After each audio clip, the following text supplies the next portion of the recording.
Very good morning. So I'm happy to honor Nagababu sir as our part of the family. So he's not a part of the family. He's a wonderful person and wonderful human being. So he's always guided me in the right path. So I'm very grateful to our entire gold management team is heartily welcomes Sir Nagababu sir. So our intention is very clear. Don't sell, save your gold. Thank you. Thank you so much, sir. First of all, hearty congratulations to Bharat sir and great thanks to Nagababu sir. నేను ఈ add చేయాలని Bharat sir నాకు చెప్పినప్పుడు ఎవరైతే బాగుంటుంది personality నాకు brand అంబాసిడర్గా అన్నప్పుడు I and Bharat sir discussed ఎవరైతే బాగుంటుంది అన్నప్పుడు he only told Nagababu sir అయితే బాగుంటుంది అని అన్నప్పుడు ఐ జస్ట్ ఫాలోవర్డ్ విత్ కల్కి గారితో నేను ఒక వన్ ఇయర్ నుంచి నాగబాబు సార్ గురించి అంటే ఆయన ఇప్పుడు యాడ్స్ కానీ పాలిటిక్స్లో ఇంటర్వ్యూ ఉన్నప్పుడు నేను 1 ఇయర్ నుంచి ట్రావెల్ అవుతున్నాను. సో అట్ లాస్ట్ సార్ నాకు నేను చేస్తానని చెప్పినప్పుడు నేను చాలా హ్యాపీ ఫీల్ అయ్యాను. ఎందుకంటే it's not so easy thing. ఆయన ఒక యాడ్ నేను డైరెక్ట్ చేద్దామని అనుకున్నప్పుడు is not a simple personality to a gigantic personality. So నాకు నిజంగా చాలా సంతోషంగా అనిపించింది. Thank you so much sir for accepting me to do this add. And ప్రతి బ్రాండ్కి ఒక కథ ఉంటుంది. ఆ కథ అది వెనక గురించి చెప్పినప్పుడు భరత్ సార్ అసలు ఇంటర్నల్ కాన్సెప్ట్ ఏంటి అని తెలుసుకున్నప్పుడు నాగబాబు సార్తో కూడా కాన్సెప్ట్ చూసిన తర్వాతనే యాక్సెప్ట్ చేశారనమాట. ఆయన అంటే వాట్ ఎగ్జాక్ట్లీ వెనక గోల్ డూ అనేది తెలుసుకున్న తర్వాతనే నాట్ ఈజీగా ఏదో కమర్షియల్ యాడ్స్ కదా అందరిలాగా చేయలేదు ఆయన. ఇది ఏదో ఉపయోగపడుతుంది జనాలకి సమాజానికి అని తెలుసుకున్న తర్వాతనే he came in to this board అనమాట. So thank you so much sir. చాలా తక్కువ మంది అరుదుగా ఉంటారు చూజీగా సెలెక్ట్ చేసుకునే actors. So in that meanwhile I'm so honour to do this ad. Thank you so much for giving this opportunity sir. అందరికీ నమస్కారం. నన్ను ఫస్ట్ దీపక్ అప్రోచ్ అయ్యారు 1 ఇయర్ నుంచి. బేసికల్గా దీపక్ కూడా పవన్ కళ్యాణ్ గారికి మన మెగా ఫ్యామిలీకి మంచి ఫ్యాన్. సో దీపక్తో ఫస్ట్ మాట్లాడినప్పుడు ఏమో చిన్న కుర్రోడ్లా ఉన్నాడు, ఎలా చేస్తాడు ఏంటో, సరే ఏదైనా చేద్దాంలే, ఎప్పుడన్నా నీకు ఏదన్నా అనిపించినప్పుడు చెప్పు దీపక్ అన్నాను. సరే ఈ ప్రోడక్ట్ తీసుకొచ్చారు. భరత్ ఆ సందర్భంలో పరిచయం అయ్యారు. భరత్ నాకు ఈ మధ్యనే పరిచయం అయినా is a good man and energetic and innovative. పైగా ఈ వెనక గోల్డ్ వ్యవహారంలో బిజినెస్లో 11 ఏళ్ళ అనుభవం ఉన్న వ్యక్తి. సో ఇప్పుడు మళ్ళీ ఆఫీసు రెనోవేట్ చేసి ఒక చిన్న గెట్ టుగెదర్, ఒక చిన్న మీటింగ్ లాగా, ఒక ప్రెస్ మీట్ పెడదామన్నప్పుడు నేను చాలా సంతోషంగా వచ్చాను.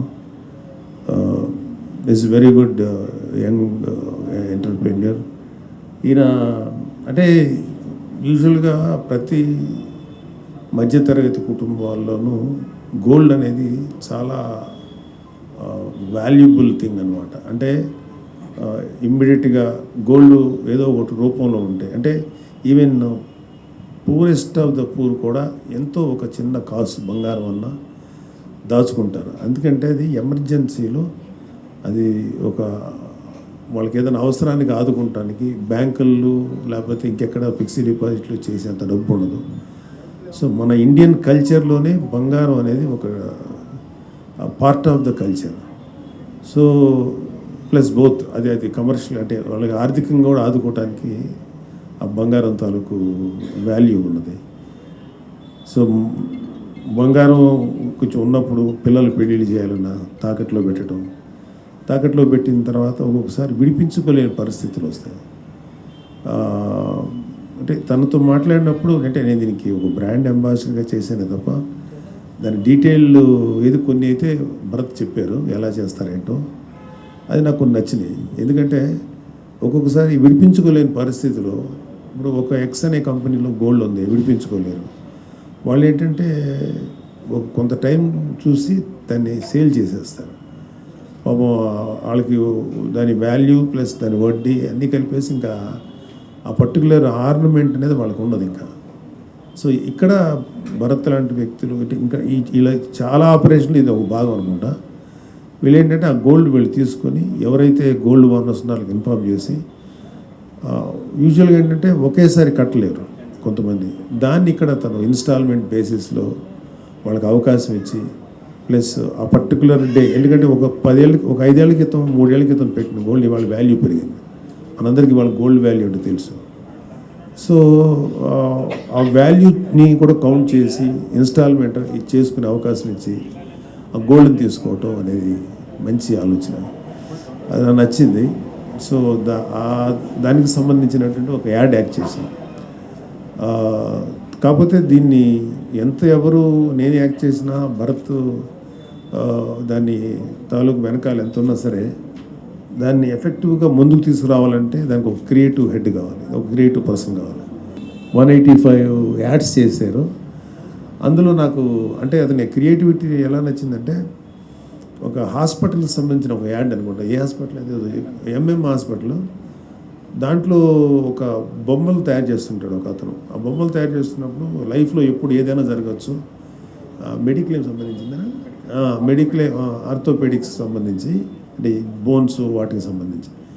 సో అది మనం ముందుగానే జాగ్రత్త పడాలి, ముందు చూపు ఉండాలని చెప్తూ ఆ బొమ్మ కాలు ఇరిగిపోతే మళ్ళీ కేవలం ఒక మట్టి బొమ్మల మీద ఒక ఆర్టిస్ట్ని పెట్టి ఇట్లాంటి టేబుల్ మీద చేశాడు. అది ఎట్లా ఉంటుందంటే అది that is one creative brains ఉంటే కానీ, ఎంతో ఆలోచన ఉంటే కానీ చేయలేవు. యాడ్ అనేది ఏంటంటే ఎంతసేపటికి చాలా పెద్ద విషయాన్ని less than a minute, less than 30 seconds చెప్పగలిగాను. అది అప్పుడే జనాల్లోకి బాగా వెళ్తుంది. సో నాకు దీపక్ ఆ యాడ్ చూసిన తర్వాత ఖచ్చితంగా డెలివరీ చేస్తాడనిపించింది. మంచి ప్రోడక్ట్, మంచి యాడ్. దీనిలో నాకు బాగా నచ్చినది ఏంటంటే వీళ్ళ గోల్డ్కి సంబంధించి బంగారం అనేది ఒక కూతురికో లేకపోతే ఎవరికైనా పెళ్ళిళ్ళకు పెట్టేది, అది నియర్ బంగారం కాదు, ఇట్స్ ఎ మెమరీ.